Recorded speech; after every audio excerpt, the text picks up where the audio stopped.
शुरू करने से पहले एक बार मेरे साथ कहिए, मां कांकेश्वरी की, छत्तीसगढ़ में हतारी जी की। तांदुला नदी के तट पर बसी बालोद की धरती को मैं प्रणाम करती हूं। आप उस धरती के निवासी हैं जिसका लोहा पूरे देश को मजबूत करता है। राजहरा खदान का कच्चा माल भिलाई जाता है, लोहा बनता है उसका। यहां से पूरे देश को शक्ति मिलती है। आपकी मेहनत से और आपके काम से ये देश और मजबूत होता है। प्राकृतिक संसाधनों से भरपूर बालोद का पूरे देश की अर्थव्यवस्था को मजबूत बनाने का बहुत बड़ा योगदान है। इस योगदान के लिए ये पूरा देश आपके प्रति आभारी है। देखिए, चुनाव का समय है। पता नहीं यहाँ पे भाजपा के कितने नेता आए मेरे से पहले और क्या क्या भाषण देके गए हैं। हम भी हर रोज प्रचार के लिए कहीं जाते हैं, भाषण देते हैं, लोगों से बातचीत करते हैं। यहाँ मेरी बहनें बहुत सारी बैठी हैं।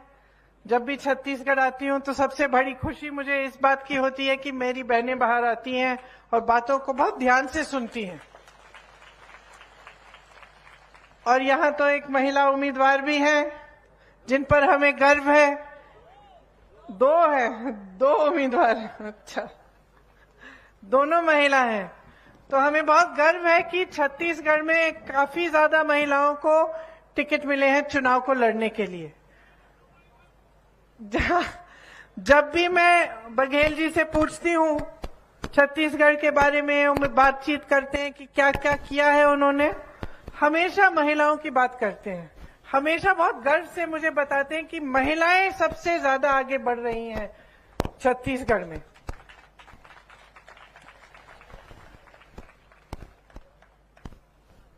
आप सबने घोषणाओं की बात की तो मैंने सोचा कि सबसे पहले मैं जो घोषणाएं हैं कांग्रेस पार्टी की, मैं वो सुना देती हूं आपको। उसके बाद मैं अपना भाषण शुरू करूंगी।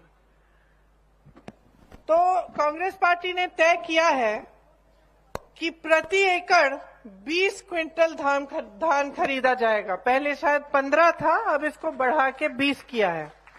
धान की कीमत 3200 रुपए प्रति क्विंटल तक बढ़ाई जाएगी। छत्तीसगढ़ के किसानों का कर्ज माफ किया जाएगा। केजी से लेकर पीजी तक बच्चों की शिक्षा मुफ्त होगी। सभी सरकारी स्कूल आत्मानंद स्कूलों में अपग्रेड होंगे।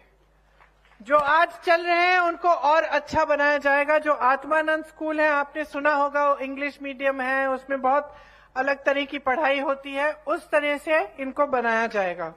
तेंदुपत्ता प्रति मानक बोरा की दर 6,000 रुपए और 4,000 रुपए सालाना बोनस होगा।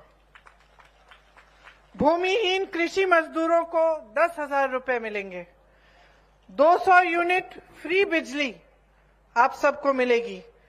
जब आप सिलेंडर को भरने जाएंगे तो 500 रुपए की आपको सब्सिडी मिलेगी। 17.5 लाख गरीबों को आवास मिलेगा। वन उपज का जो एमएसपी है, जो न्यूनतम समर्थन मूल्य है, उसके अतिरिक्त आपको 10 रुपए मिलेंगे वन उपजों के लिए।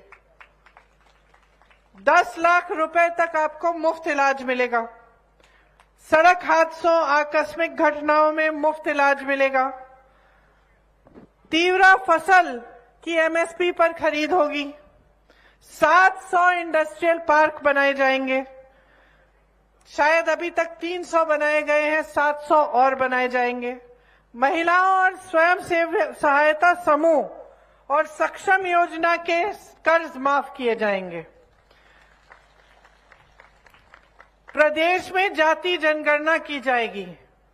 युवाओं को उद्योग हेतु 50% सब्सिडी के साथ सीधा ऋण मिलेगा।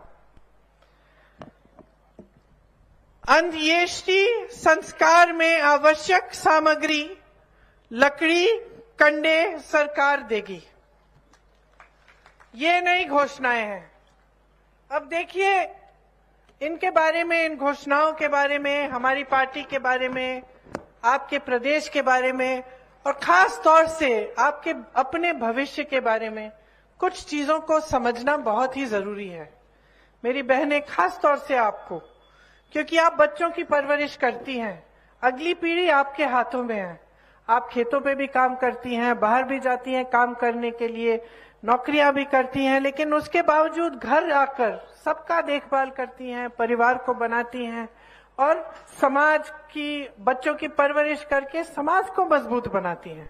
तो आप सबको अपने भविष्य के बारे में अच्छी तरह से बातों को समझना बहुत ही जरूरी है आप सबके लिए।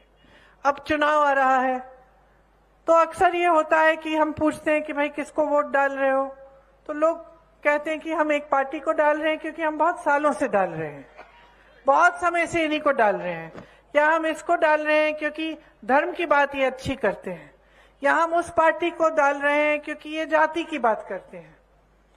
लेकिन मैं आज आकर यहाँ पे आपसे ये बात करना चाहती हूँ कि जो आपका वोट है वो कीमती इसलिए है क्योंकि इस पे आपका भविष्य बनता है।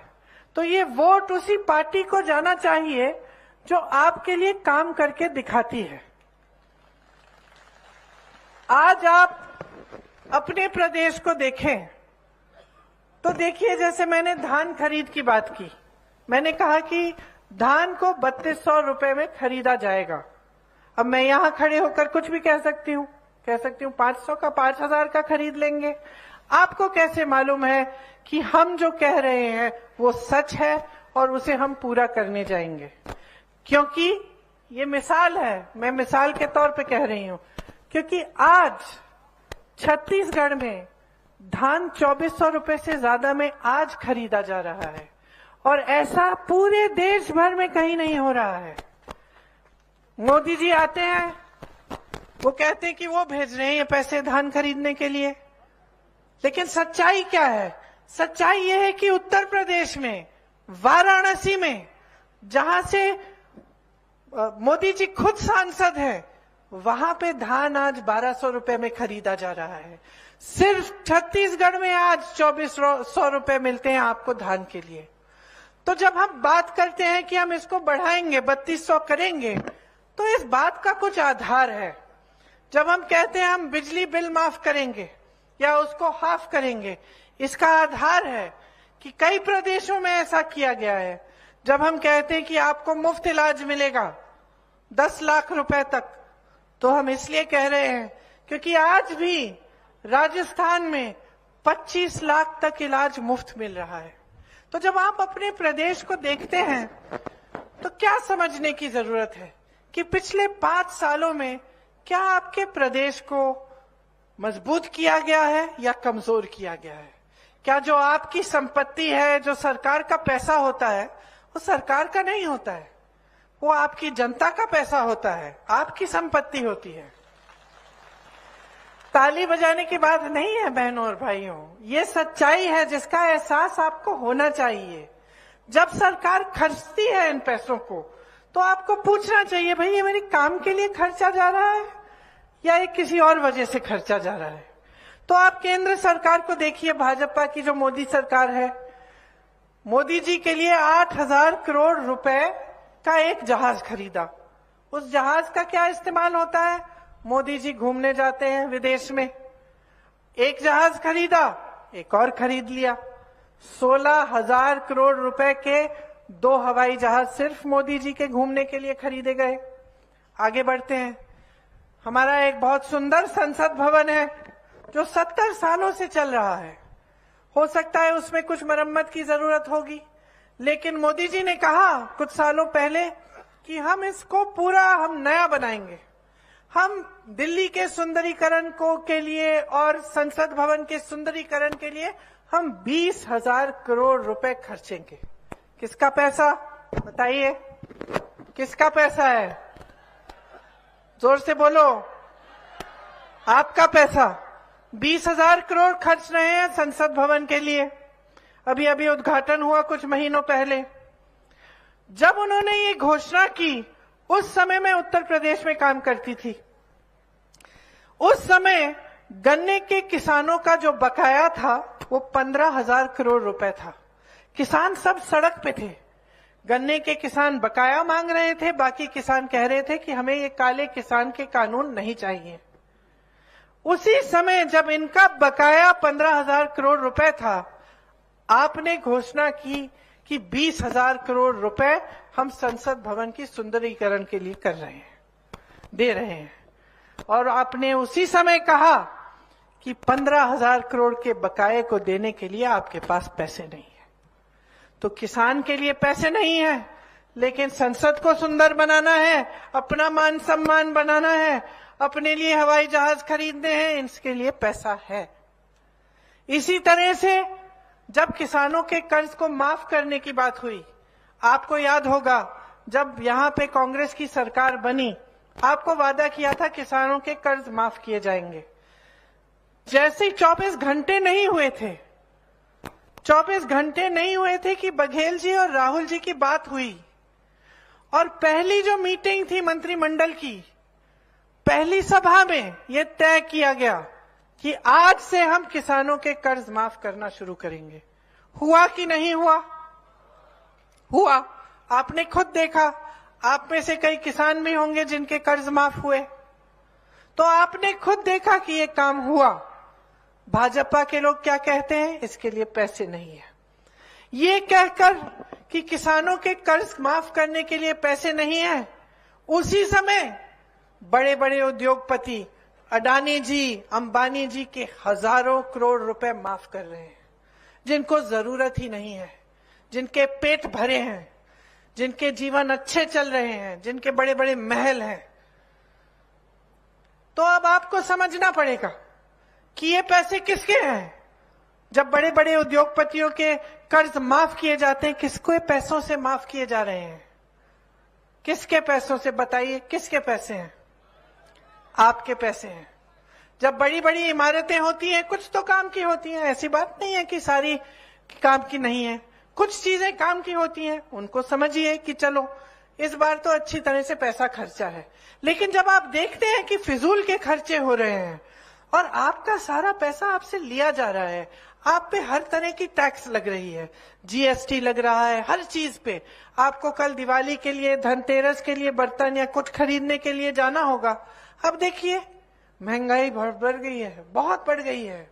मेरी बहनें, आप जब दुकान जाती हैं, कुछ खाना बनाना है, कुछ मेहमान आ रहे हैं, घर में कुछ टूट गया है, उसकी मरम्मत करनी है, छत की थोड़ी मरम्मत करनी है, या दिवाली आ रही है, लिपाई पुताई करानी है, घर को सुंदर बनाना है, तो आपके दिल में ये बात हमेशा होती है, भाई कैसे करेंगे।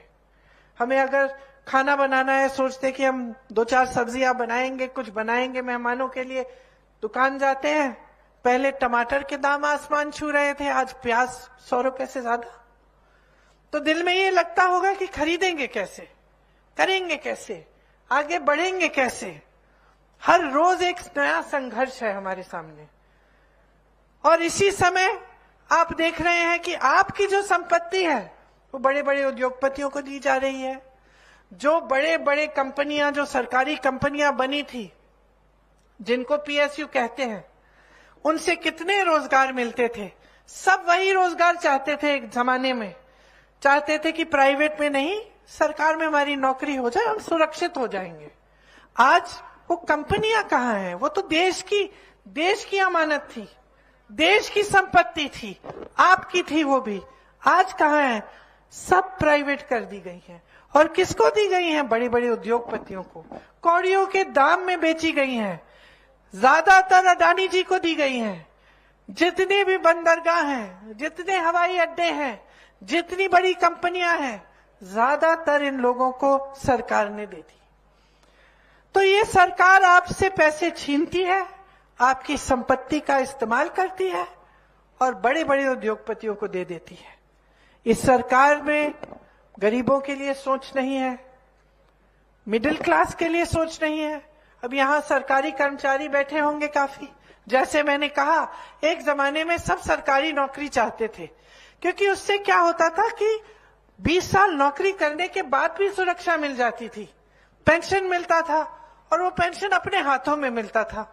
फिर क्या हुआ, भाजपा की सरकार आई काफी सालों पहले और उसी पेंशन को इन्होंने कहा कि इसका निवेश हम करेंगे, ये पेंशन के पैसे हम रख के इसका इन्वेस्टमेंट हम करेंगे।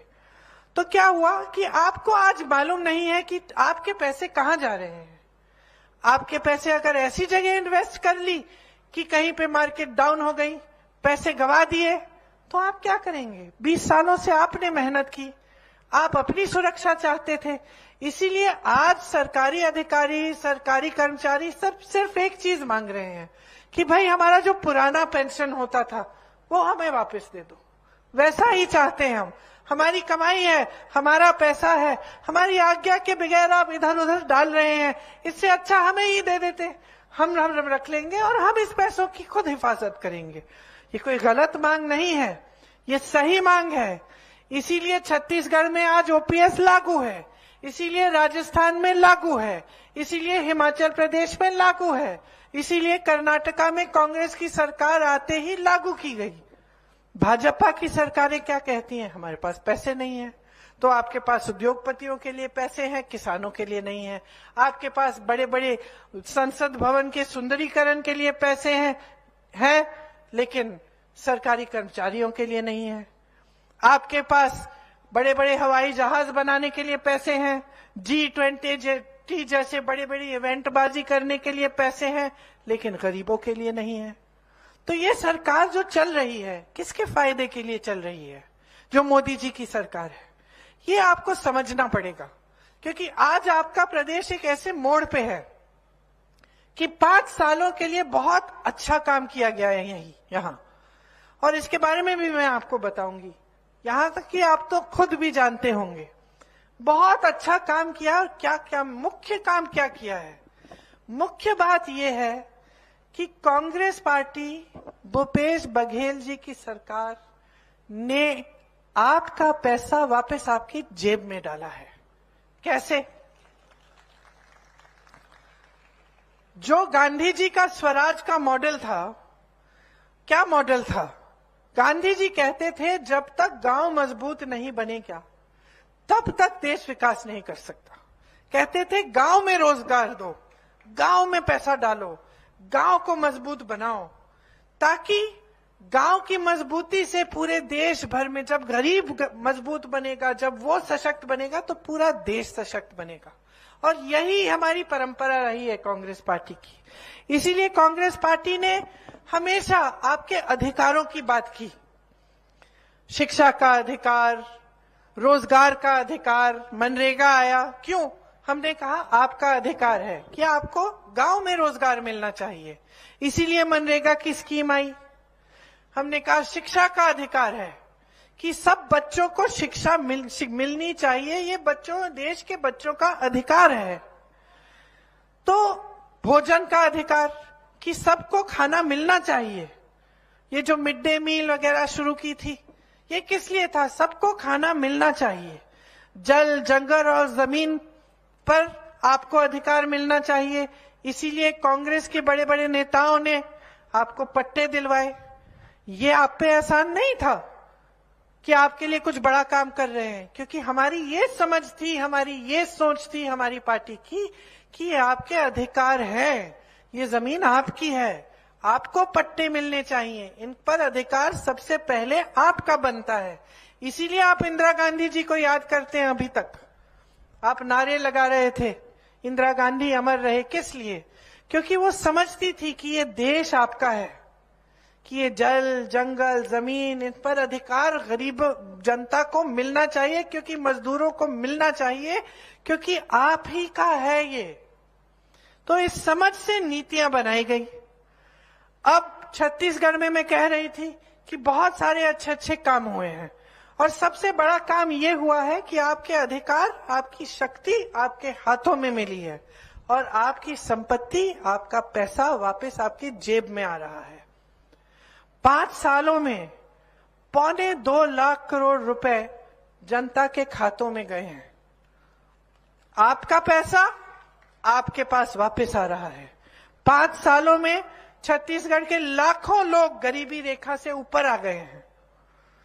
आप अपने पास वाले प्रदेशों में देखो, कल मैं मध्य प्रदेश में थी। आवारा पशुओं की कितनी बड़ी समस्या है। उत्तर प्रदेश में मैंने काम किया है। बहनों, आपकी तरह जो बहनें हैं पूरे दिन खेतों में बैठती हैं कि आवारा पशु आएगा, खेत खा जाएगा, चर जाएगा। पूरे दिन धूप में बैठती हैं और जब वो घर जाती हैं तो पूरी रात उनके पति किसान जाके बैठते हैं कि भाई हमें एक पहरेदारी करनी पड़ेगी अपने खेतों की। कोई पैसे खर्च रहा है उस पे आसपास दीवार बनाने के लिए, कोई कोशिश कर रहा है कि रात को पहरेदारी करेगा, खेतों को बचा के रखेगा। सरकार ने कुछ नहीं किया। यहां जब ये समस्या उठी तो कांग्रेस की सरकार ने क्या किया? गौठान बनाए, और ऐसे गौठान बनाए कि आज पूरा देश देख रहा है आपकी तरफ। वहां से आपको रोजगार मिल रहा है, स्वयं सेवा समूह की महिलाओं को काम मिल रहा है। पिछली बार मैं यहाँ आई, बड़ी खुशी हुई। वो स्टैंड लगे हुए थे, सब दिखा रहे थे कि हम ये बनाते हैं, हम ये बनाते हैं। तो मैं देख रही थी, मैंने कुछ महिलाओं से पूछा कि दीदी कितना बना रही हो, कितना कमा लेती हो? मुझे बताया 1 लाख से 6 लाख रुपए कमा लेती हैं सिर्फ गौठान के माध्यम से। आपका गाय का गोबर खरीदा जा रहा है, सरकार खरीद रही है। क्यों? आपके पैसे आपको देने के लिए, आपकी जेब में वापस डालने के लिए, आपको मजबूत बनाने के लिए। आप पे कोई टैक्स तो नहीं लग रही है, इस पे खरीदा जा रहा है आपसे। इस तरह से आपकी समस्या भी हल हो गई और आप कमा भी रही हैं, मजबूत भी हो रही हैं। तो इस तरह की हमारी नीतियां रही हैं। यहाँ 10,000 गौठानों का निर्माण किया गया है पिछले 5 सालों में। और जैसे मैंने कहा, ग्रामीण जो जीवन है उसको मजबूत किया है। आपका संघर्ष भरा जीवन होता है, सरकार का काम होता है कि इस जीवन में जो आपकी मुश्किलें हैं उसको कम किया जाए। आज आपके यहाँ के किसान खुश हैं। आप अलग अलग प्रदेशों में जाइए, रो रहा है किसान, आत्महत्या के उस पे हो गया है, आ गया है, उस पे आ गया है, रो रहा है, उसकी कोई मदद नहीं है। पेट्रोल डीजल के दाम बढ़ गए हैं बहुत ज्यादा, हर चीज पे जीएसटी लगती है, बहुत मुश्किलें उसके सामने हैं और वो कमा ही नहीं पा रहा है। यहाँ क्या किया? यहाँ सबसे पहले तो धान के लिए आपको सबसे ज्यादा खरीद आपसे हो रही है। उसके अलावा जो वन उपज है, 67 वन उपजों के लिए आपको न्यूनतम समर्थन मूल्य दिया गया। मैंने मध्य प्रदेश में पूछा, भाई आप लोगों को मिलता है? सबने हाथ उठा करके मना किया, नहीं मिलता है। वन उपज के लिए सिर्फ यहां मिल रहा है आपको। तो आपको मजबूत करने के लिए आपके लिए मोबाइल अस्पताल भी बनाए, जिससे 1 करोड़ लोगों का लाभ हुआ। आपको लाखों एकड़ वन की भूमि पट्टों के माध्यम से मिली, इससे आप मजबूत हुए। तो ये सारे काम महात्मा गांधी जी की परंपरा, उनकी सोच को आगे लेने वाले काम हैं, जिसमें एक सरकार, एक नेता, एक राजनीतिक पार्टी ये समझ रही है कि जनता ही सर्वोपरि है, जनता से बढ़कर कुछ नहीं है। हम महिलाओं की बात करते हैं, आपके लिए बहनें कितनी योजनाएं बनाई गई। यहाँ आंगनवाड़ी बहनों का आपका मानदेय बढ़ाया गया, दाई दीदी क्लिनिक बनाई गई, जिससे आपको सुविधा होती है। आप संचालित भी उन्हें करते हैं, खुद महिलाएं संचालित करती हैं। सरकारी कॉलेजों में लड़कियों के लिए स्नातक और मुफ्त शिक्षा कराई। स्वामी आत्मानंद स्कूलों में 50% महिलाओं के लिए आरक्षण, लड़कियों के लिए आरक्षण रखा। बेटियों की शादी के लिए 50,000 रुपए की मदद मिली, ताकि आप मजबूत बने। भाजपा की सरकारें क्या कर रही हैं? चुनाव आने लगता है तब घोषणाएं करते हैं। मध्य प्रदेश में गई, 18 सालों से सरकार है बहनों, भाजपा की 18 सालों से वहां सरकार है। 18 सालों से महिलाओं के लिए कुछ नहीं किया। अब चुनाव आ रहा है, 2 महीने पहले घोषणा कर दी कि आपके खातों में हम पैसे डालेंगे हर महीने। तो भाई क्या पहले महिलाएं गरीब नहीं थी? क्या पहले मुश्किलों में नहीं थी? क्या पहले संकटों का सामना नहीं कर रही थी? तो आपने इतने साल, 18 साल इंतजार क्यों किया? तो इससे आपको पता चलता है कि इनकी घोषणाएं क्या सचमुच आपको मजबूत बनाने के लिए, आपको सशक्त बनाने के लिए है, या सिर्फ अपने आप को सशक्त बनाने के लिए चुनाव के समय वोट लेने के लिए है। तो जब मैं कहती हूं कि गहराई से समझो, एक समय था जब भाजपा का राज था छत्तीसगढ़ में। आपका प्रदेश, जब लोग छत्तीसगढ़ का नाम सुनते थे तो मन में ये बात आती थी कि वहां हिंसा है, हिंसा का राज है, अराजकता है, गरीबी है। आज आपके प्रदेश के बारे में लोग क्या कहते हैं? मैं कुछ दिनों पहले एक शादी में गई थी दिल्ली में। वहां कुछ उद्योगपति थे, कुछ ऐसे दिल्ली के लोग थे। मुझे कहने लगे हमने सुना है कि सबसे अच्छी जगह बिजनेस करने के लिए तो रायपुर में है, छत्तीसगढ़ में है। हमने सुना है कि वहां का विकास बहुत ही ज्यादा हो रहा है। तो आज आपके प्रदेश के बारे में अन्य लोग दूसरे प्रदेशों में क्या सोच रहे हैं? आज देख रहे हैं कि देखो छत्तीसगढ़ आगे बढ़ रहा है, आपका मान सम्मान आगे बढ़ रहा है। यहाँ एक नेता की मान सम्मान की बात नहीं हो रही है। भूपेश बघेल जी आपके काका हैं, आप उनको काका मानते हैं, आप उनको सर्वशक्तिमान, जिस तरह से मोदी जी ने अपने आप को बनाया वैसे नहीं मानते हैं आप, कि आपसे दूर दूर रहते हैं, आप उनको टीवी पे देखते हैं। आपके बीच किसान के बेटे हैं, आपके बीच से उभर आए हैं, आपको जानते हैं। कुछ दिनों पहले मेरे भाई को ले गए थे खेतों में धान की कटाई के लिए, देखा आपने वीडियो? भैया सीख रहे थे। कौन सिखा रहा था? बघेल जी दिखा रहे थे। बघेल जी दिखा रहे थे क्योंकि वो जानते हैं वो किसान के बेटे हैं। तो आप ही में से निकले हैं, आपकी समस्याओं को समझते हैं। और वो अकेले ऐसे नेता नहीं है हमारी पार्टी में। हमारी पार्टी में तमाम ऐसे नेता हैं जो आपके बीच से उभर के आए हैं, जिनको हमारी पार्टी ने सशक्त बनाया है। और आपने अपनी शक्ति उन्हें दी है इसलिए क्योंकि वो आपको समझते हैं और दिल से आपके लिए काम करना चाहते हैं। आज आपकी संस्कृति को आगे बढ़ाया गया है। छत्तीसगढ़ महतारी मैं भी जानती हूँ, पूरा देश जानता है। प्रदेश के जो तीज त्योहार हैं, आपके जो खेल हैं, जो गांव में आप खेलते हैं, वो भी आगे बढ़ रहे हैं, उनको भी बढ़ावा दिया जा रहा है। भगवान राम, माँ सीता का वनगमन पथ बना है ताकि यहाँ पे तीर्थ यात्रा के लिए लोग आए। पहले कभी ऐसा नहीं हुआ था। संपूर्ण विकास है जो आध्यात्मिक तौर पर भी आपको समृद्ध कर रहा है। तो यहाँ आपने अपनी ही संस्कृति का बढ़ावा देखा। पूरे दुनिया भर की जितनी भी आदिवासी कौम है सब यहीं आते हैं एक बार, जो आदिवासियों का बड़ा पर्व मनाते हैं यहाँ। तो ये सब काम आपके प्रदेश के लिए किया गया है, आपके लिए किया गया है। जबकि आप अपनी आंखों से देख रहे हैं कि भाजपा की सरकारें बड़े बड़े उद्योगपतियों के लिए बन रही हैं और उन्हीं के लिए चल रही हैं। जैसे मैंने कहा, आपकी संपत्ति उनको दी जा रही है। अडानी जी एक दिन में, सुन लीजिए बहनों, एक दिन में एक आदमी अडानी जी 1600 करोड़ रुपए कमाते हैं एक दिन में। और देश का किसान आज 27 रुपए कमा रहा है एक दिन में।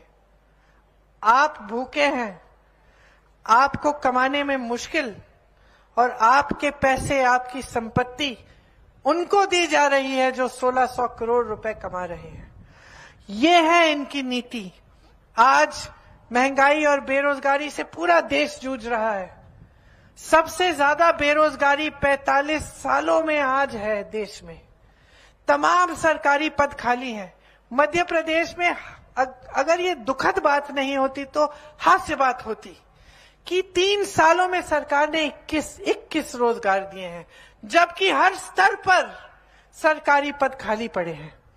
यहां आपकी सरकार ने आपके प्रदेश को जो केंद्र सरकार की कुनीतियां हैं उससे बचा के रखा है।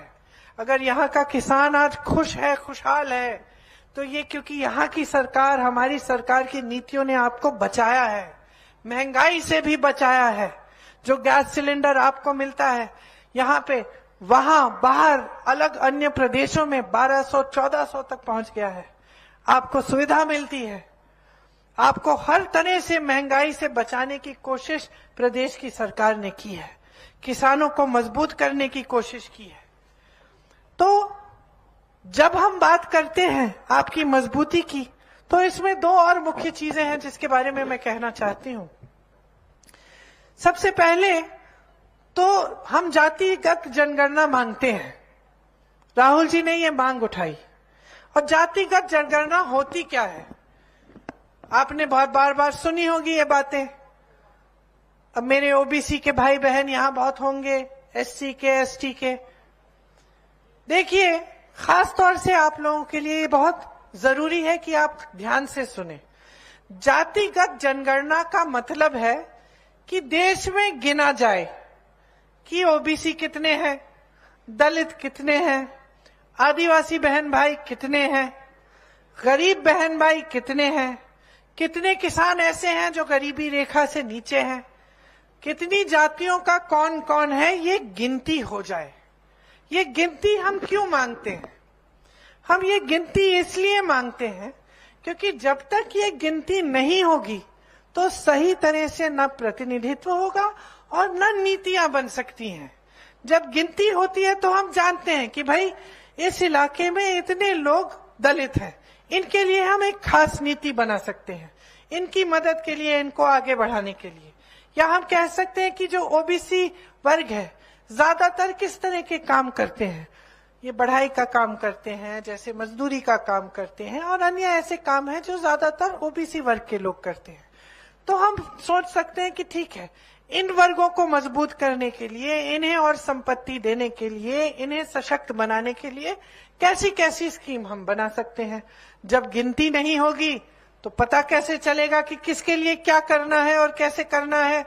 पता कैसे चलेगा कि सही प्रतिनिधित्व हो रहा है सबका कि नहीं? पता नहीं चलेगा। अब आपने मोदी जी से बहुत बार सुना होगा, वो कहते हैं कि वो खुद ओबीसी हैं, कहते हैं कि खुद ओबीसी वर्ग के लिए खूब काम करेंगे, आगे बढ़ाएंगे। और हम जब कहते हैं कि भैया गिन तो लो, आप काम करना चाहते हो, आगे बढ़ाना चाहते हो, मदद करना चाहते हो, तो गिन तो लो कितने लोग हैं, किस जाति के। मोदी जी कहते हैं कि गिनना ही नहीं है। जातिगत जनगणना की बात सुनते ही सारे भाजपा के नेता बौखला गए, फिजूल की बातें करने लगे इधर उधर के कि भाई कुछ भी हो जाए, ये नहीं करना हमें। क्यों? क्योंकि ये जो घोषणाएं करते हैं, जो बातें करते हैं, खोखली हैं, आपके लिए सचमुच काम नहीं करना चाहते। ये सब अपनी मान सम्मान को बढ़ाने के लिए, वो दिखे सर्वज्ञानी, सर्वोपरि, वही दिखे। लेकिन जब असलियत, जब हम धरातल पे देखते हैं कि काम किया है कि नहीं, रोजगार दिलवाए, आपसे कहा था करोड़ों रोजगार हर साल दिलवाएंगे, 10 साल हो गए इनकी सरकार है, रोजगार दिलवाए, किसानों को मजबूत की, कहा था किसानों की आय हम दुगनी करेंगे, की रो रहा है देश का किसान। कहा था नौजवानों के लिए नई नई स्कीम निकालेंगे, अच्छे अच्छे रोजगार बनाएंगे, जो थे उनको भी बिगाड़ दिया, जहां से रोजगार मिलता था उसको खत्म कर दिया। छोटे बिजनेस, छोटे उद्योग, छोटे छोटे उद्योगपति जो इस देश के इंजन थे, जिससे रोजगार मिलता था दुकानों में, छोटे छोटे उद्योगों में, उनको आपने नोटबंदी करके, जीएसटी करके, तमाम गलत नीतियां डाल के खत्म कर दिया। नौजवान ये आशा रखता था कि देश के लिए, देश की सुरक्षा के लिए जाएगा, जवान बनेगा सेना में। आज उसकी सारी आशाएं टूट गई हैं। अग्निवीर जैसी स्कीम आ गई, 4 साल जाइए सेना में, फिर घर लौट आइए बेरोजगार। तो जो था उसको बिगाड़ा, उसको गाली दे दे के, बुरा कह कह के, ये कह कह के कि 70 साल में कुछ नहीं हुआ, कुछ नहीं हुआ, कुछ नहीं हुआ, उसको बिगाड़ दिया। जो बनाया था सबने मेहनत से, इस देश की जनता ने अपनी मेहनत से, जो अच्छा था वो या तो उन्होंने बिगाड़ दिया या अपने बड़े बड़े उद्योगपति मित्रों को दे दिया। कुछ नया बनाया, उनकी सरकार है। साथ में मध्य प्रदेश में, मैंने पूछा, इंदौर गई थी, कितने यूनिवर्सिटी बनाई है भाई, कितने स्कूल खोले हैं? 7,000 से अधिक स्कूल बंद कर दिए, नए विश्वविद्यालय बनाए नहीं। मैंने कहा चलो कोई नया उद्योग बना दिया होगा, वो भी नहीं। तो क्या किया है सिवाय बोलने का, सिवाय घोषणाएं करने का, सिवाय बड़े बड़े भाषणों में बड़ी बड़ी सुंदर सुंदर बातें, बड़ी पब्लिसिटी, इवेंट जहां सारी दुनिया भर के लोग आ रहे हैं और बड़े बड़े प्रेसिडेंट, प्रधानमंत्री आ रहे हैं, इसके सिवाय किया क्या है? और इसलिए ये आपको समझना बहुत जरूरी है, क्योंकि आपका प्रदेश इससे थोड़ा बहुत बच गया है। जो नीतियां कांग्रेस की 5 सालों से यहां रही हैं, उससे आपको बचाया गया है। और अगर आप आज गलत निर्णय ले लेंगे तो ये जो आप बचा के रखे हैं ना अपने प्रदेश को, और जो आपका प्रदेश का मान सम्मान जो देश भर दुनिया भर में बढ़ रहा है, इसको आप खत्म कर डालेंगे। ये जितनी भी कार्य हम कर रहे हैं आपके लिए, जिससे आपको सुविधा मिल रही है, जिससे आप आगे बढ़ रहे हैं, जिससे आप गर्व से कह सकते हैं हम छत्तीसगढ़ के हैं, हमारी तरक्की हो रही है, ये सब खत्म हो जाएंगे, बंद हो जाएंगे।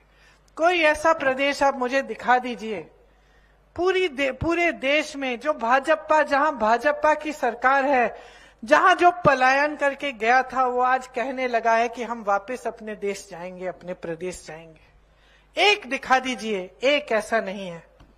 लेकिन मैं दिल्ली में छत्तीसगढ़ के ऐसे वासियों से मिली हूं जो कहते हैं कि दीदी हो गया अब हमें अच्छी नौकरियां अपने प्रदेश में मिल रही हैं, अब हमें मौके मिल रहे हैं अपने प्रदेश में, हम अपने प्रदेश में जाके कुछ छोटा मोटा अपना ही बिजनेस शुरू कर लेंगे।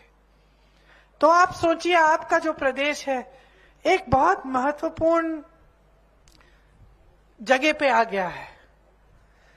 5 साल और दोगे तो 5 साल और ऐसी ही स्कीमें चलेंगी जिससे आपकी संपत्ति आपके हाथों में मिलेगी। 5 साल और दोगे तो और मौके मिलेंगे और सशक्त बनने की। बहनें, आपके बच्चों का भविष्य मजबूत बनेगा। जैसे पिछले 5 सालों में आपने खुद ही देखा होगा, आपका अपना अनुभव आपको कह रहा होगा कि हाँ, हमने तरक्की देखी है, हमारी आंखों के सामने कुछ अच्छा हो रहा है। ये जो कांग्रेस की राजनीति चल रही है, कांग्रेस की सरकार चल रही है, ये हमारी भलाई के लिए ही चल रही है। तो मैं आपसे सिर्फ ये कहना चाहती हूं कि गहराई से समझो कि आपका प्रदेश आज आगे बढ़ने लगा है। 5 साल और दोगे तो कहां पहुंच जाएगा? 5 साल और दोगे तो कितने और सशक्त बन जाओगे, कितनी और संपत्ति जो आप ही की है आपके जेब में डाली जाएगी। और जो आसपास के प्रदेश हैं, उत्तर प्रदेश को देखिए, मध्य प्रदेश को देखिए, आसपास से का कोई सा भी प्रदेश देख लीजिए जिसमें भाजपा की सरकार है, आपको खुद दिख जाएगा कि उसमें और आप में कितना फर्क है। इसीलिए आप जब वोट डालने के लिए जाएंगे तो पूरी तरह से जागरूक बन के अपना वोट दीजिए। पता करिए, अगर आपको मेरी बातों पर विश्वास नहीं है, आपको लगता है कि चलो ये तो कांग्रेस पार्टी के लोग हैं, ये तो कहेंगे ही, तो आप खुद किसी जान पहचान से पूछ लीजिए किसी और प्रदेश में कि भाई कैसा चल रहा है काम, वहां किसान खुश है, वहां महिलाओं के लिए मौके हैं, वहां क्या गौठान बने हैं जहां से नौकरियां मिलती हैं, क्या ग्रामीण रोजगार बढ़े हैं कि घटे हैं। तो आपको सच्चाई खुद पता चल जाएगी। और जो आप जी रहे हैं, जो तरक्की आप खुद देख रहे हैं, उसको भी आप गहराई से समझो, ताकि जब आप वोट डालने जाएंगे तो आपका वोट सही जगह जाएगा। क्योंकि बहुत बड़ी जिम्मेदारी है, आज गलती करोगे तो 5 साल भुगतोगे। ये जो महंगाई जिसने पूरी देश की कमर तोड़ रखी है, इससे आप अभी भी बचे हुए हो, आपको सहूलियत मिलती है, रोजगार फिर भी आपको मिल रहे हैं प्रदेश में। तो इन सब बातों के बारे में अच्छी तरह से सोचकर, गौर से सोचिए और तभी अपना वोट डालिए। मैं तो दावे के साथ कह सकती हूं कि अगर आप सोच समझ के और पूरी जिम्मेदारी से अपना वोट डालेंगे तो आपका वोट सिर्फ और सिर्फ कांग्रेस पार्टी को जाएगा। और अपनी तरफ से मैं कहना चाहती हूं कि जब पिछली सरकार बनी थी तो मेरे भाई राहुल जी ने कहा था कि किसानों का कर्ज माफ करना एकदम शुरू किया जाएगा। बघेल जी ने 24 घंटों के अंदर अंदर वो काम शुरू किया। मैं आपसे कहना चाहती हूं कि जो घोषणाएं आपके सामने हम सब कर रहे हैं, उनको जल्द से जल्द जैसे ही सरकार बनेगी उनको भी लागू किया जाएगा, ताकि आप खुद अपने जीवन में परिवर्तन देख पाएंगे। आप सबको बहुत बहुत धन्यवाद, खास तौर से मेरी बहनों को। और दिवाली तो कुछ दिनों में है, लेकिन आज आई हूं, दिवाली की खूब सारी शुभकामनाएं। धन्यवाद। जय हिंद।